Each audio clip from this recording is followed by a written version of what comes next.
संग जिनबू वर्सेस सन गोकू। कभी आपने सोचा है गोकू के इतने कमाल के और खतरनाक फीट होने के बावजूद ज्यादा एनिमे फैंस को ऐसा लगता क्यों है कि जिनबू ज्यादा स्ट्रांग है और वो डिफीट कर देगा गोकू को? और क्या बाकी संग जिनबू गोकू जैसा स्ट्रांग कैरेक्टर को डिफीट कर सकता है? और ये कंपैरिजन क्या सेंस बनाता भी है कि नहीं? सो आज की इस वीडियो में एक लास्ट टाइम हम इन दोनों के बीच की बैटल को ब्रेक डाउन करेंगे और ये जानेंगे कि इन दोनों में से ज्यादा स्ट्रांग कौन है और कौन किसको हरा पाएगा अगर ये दोनों कभी आपस में फाइट करेंगे तो। So without wasting any more time, let's get things started. Bye now.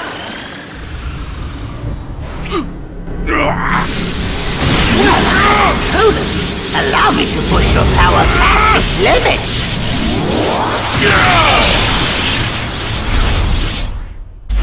I wouldn't try to get out of this. Not unless you want me upping the body count by a few hundreds. सो अब अगर मैं बात करूँ संग जिनबू के बारे में, सो जो शैडो मोनार्क है ना, यानी एस बॉन्ड, वो जो अपने होस्ट को चुन लेता है ना, तो उसे अपनी सारी पावर्स दे देता है, पूरी तरीके से सुपर नेचुरल पावर्स देता है वो। क्योंकि एस बॉन्ड एक शैडो मोनार्क है, इसलिए जिनबू के पास भी शैडो मोनार्क की पावर्स आ जाती है, जैसे शैडोज को कंट्रोल करना, शैडोज को मैनिपुलेट करना, दूसरों की बॉडी से उनकी शैडोज को खींच लेना और भी बहुत कुछ। यहाँ तक कि वो अपने 10 मिलियन शैडोज के साथ अपनी लोकेशन स्विच भी कर सकता है, यानी सम काइंड ऑफ टेलीपोर्टेशन। संग जिनबू की पावर्स का मेन सोर्स है उसका सिस्टम बेसिकली एक गेमिंग स्क्रीन जैसा होता है जिसकी मदद से जिनबू अपने स्ट्रेंथ, स्पीड, ड्यूरेबिलिटी और इंटेलिजेंसी को बढ़ा सकता है। सो जैसे हम गेम में लेवल अप करते हैं वैसे ही जिनबू को रियल लाइफ में सिस्टम के जरिए लेवल अप करने का मौका मिलता है, जिसके लिए जिनबू को कुछ टास्क कंप्लीट करना पड़ता है। उसके बदले में जिनबू को कुछ पॉइंट मिलता है जिसकी मदद से वो वेपन्स और दूसरे कुछ आइटम्स खरीद सकता है सिस्टम के एक्सचेंज शॉप से। इसके अलावा जिनबू के ज्यादा लेवल अप करने से उसकी बॉडी डिटॉक्सिफाइड हो चुकी है, यानी उसके ऊपर किसी भी तरह की पॉइजन और अल्कोहल का कोई इफेक्ट नहीं पड़ता। उसके पास है स्टेल्थ की एबिलिटी, जिसकी मदद से वो पूरी तरीके से इनविजिबल और अनट्रैकेबल हो जाता है। क्विक सिल्वर अब ये एक ऐसी टेक्निक है जिसकी मदद से जिनबू अपनी स्पीड को 30 गुना तक बढ़ा सकता है, यानी वो अपनी नॉर्मल स्पीड से 30 गुना ज्यादा फास्ट हो जाता है। ब्लड लस्ट इसकी मदद से जिनबू अपने अपोनेंट को डरा के अपने सामने सबमिट करवा सकता है। ड्रैगन स्केयर इसमें जिनबू इतनी जोर से चीखता है कि उसका अपोनेंट डर से पूरा पैरालाइज हो जाता है, लेकिन हाँ, ब्लड लस्ट और ड्रैगन स्केयर उससे ज्यादा स्ट्रॉन्ग अपोनेंट पे काम नहीं करते। उसके पास इनहैंस हीलिंग की भी एबिलिटी है, यानी वो अपने किसी भी टाइप के बॉडी पार्ट को बहुत ही जल्दी रीजनरेट कर सकता है, यानी उसे बहुत ही जल्दी हील कर सकता है। इसके अलावा भी उसके पास है म्यूटिलेशन की एबिलिटी। इस टेक्निक में जिनबू अपने अपोनेंट को हजारों टुकड़ों में काट देता है, जिसकी वजह से उसका opponent on the spot he dead हो जाता है। रूलर्स अथॉरिटी इस टेक्निक में जिनबू टेलीकिनेसिस का यूज करके अपनी आसपास की चीजों को मूव करने लगता है, यानी अपने आसपास के ऑब्जेक्ट को बिना छुए उठा सकता है, और कोई छोटे मोटे ऑब्जेक्ट नहीं, बड़े बड़े पहाड़ों को ऐसे मूव करता है जैसे वो कोई कागज का खिलौना हो। शैडो एक्सटेंशन जिसकी मदद से जिनबू किसी भी बीइंग को मार के उसकी शैडो को अपने अंदर अब्सॉर्ब कर लेता है, जिसके बाद वो शैडो जिनबू की शैडो आर्मी का हिस्सा बन जाता है और वो जिनबू का एक लॉयल सर्वेंट बन जाता है। इसके अलावा भी जिनबू टाइम ट्रैवल और टाइम मैनिपुलेशन भी कर सकता है, और इन सारी पावर्स एंड एबिलिटीज के चलते सन जिनबू बन जाता है एक 4.5 डायमेंशन बीइंग, यानी एक स्काई फादर लेवल कैरेक्टर। सो गोकू है main protagonist dragon ball franchise का। ड्रैगन बॉल की जर्नी में गोकू की स्ट्रेंथ ड्रास्टिकली इंक्रीज हुई है, सरपासिंग फ्रीजा, जिसके पास इतना पोटेंशियल था कि वो नामिक को उड़ा दे, जो कि एक गैलेक्सी साइज का था। यहाँ तक कि embodiment of perfection, perfect Cell, जो कि एक यूनिवर्सल लेवल डिस्ट्रक्शन कर सकता था। Even surpass great ripper of justice Gotenks, जिसके बस प्रेजेंस से ही रियलिटी शेक हो रही थी। गोकू ने सरपास कर दिया था पर्सोनिफिकेशन ऑफ इविल माजिन बू को, जो कि पूरे आफ्टर लाइफ को डिस्ट्रॉय कर सकता था, जो कि ट्रिलियंस ऑफ टाइम बड़ा था अपने यूनिवर्स से। लेकिन अब Goku realm of the gods में एंटर कर चुका है और उससे बियॉन्ड भी जा चुका है। ड्रैगन बॉल सुपर की शुरुआत में हमें गोकू को दिखाया जाता है, जो कि स्ट्रॉन्गेस्ट फाइटर इन इंटायर गैलेक्सी था, जिसने डिस्ट्रॉय कर दिया था पर्सोनिफिकेशन ऑफ इविल माजिन बू को। लेकिन गोकू इस बात से अनजान था कि उससे भी बड़ी ताकत 29 साल बाद जाग चुकी है। Beerus the destroyer god of Dragon Ball universe 7, जो कि ढूंढ रहा था सुपर सैयन गॉड को।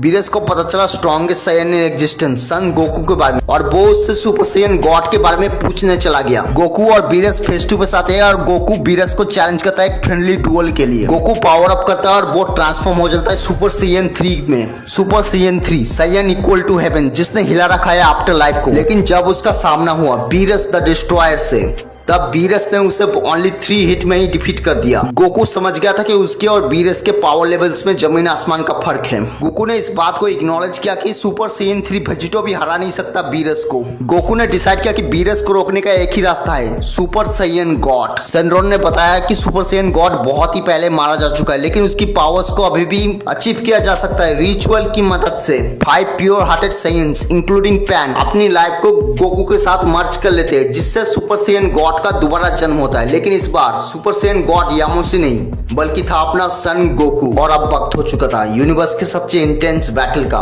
The battle of gods. Goku और बीरस लड़ने लगते हैं। गोकू अपने बॉडी में न्यू लेवल ऑफ स्ट्रेंथ महसूस कर रहा था, जो कि उससे पहले उसने कभी महसूस नहीं की थी। गोकू अपने पावर्स को धीरे धीरे अनलॉक करता है और बीरस को बराबरी की टक्कर देता है। गोकू और बीरस अपने पंचेस को आपस में टकराते हैं, जिससे पूरा यूनिवर्स हिलने लगता है और ना जाने उन दोनों के पंच के इंपैक्ट से कितने गैलेक्सीज डिस्ट्रॉय हो जाते हैं। और अंत में बीरस अपनी 70% स्ट्रेंथ का यूज करके गोकू को हरा देता है और ऐसे ही अंत होता है बैटल ऑफ गॉड्स का। बीरस के साथ ट्रेनिंग करके गोकू अपने एक नया फॉर्म अनलॉक करता है, जो कि था सुपर साइयन ब्लू। ये फॉर्म मिक्सचर था सुपर साइयन गॉड और सुपर साइयन का, जो कि सुपर साइयन गॉड से 10 गुना ज्यादा स्ट्रॉन्ग था। God of destruction Champa saga में गोकू का सामना हुआ हिट के पास एक स्पेशल एबिलिटी थी जो कि उसे बीरस से भी खतरनाक बनाता था, जो कि था टाइम स्किप। बेसिकली हिट के पास एक ऐसी एबिलिटी थी जिसकी मदद से वो टाइम को फ्रीज कर सकता था, टाइम को पूरी तरीके से रोक सकता था। लेकिन गोकू के पास इसका भी काउंटर था। गोकू अपना कायोकेन 10x यूज करता है, जिसकी वजह से टाइम और स्पेस के बैरियर ही टूट जाते हैं, जिसके बाद तो वो बहुत ही आराम से डोमिनेट कर लेता है हिट को। फ्यूचर ट्रंक्स सागा में रोजे के अगेंस्ट गोकू अपने कायोकेन 20 का यूज करता है और अपने ही लिमिट्स को एक बार फिर तोड़ देता है। और कुछ थ्योरीज के अकॉर्डिंग गोकू के पास अगर एक और सेंजोबिन्स होता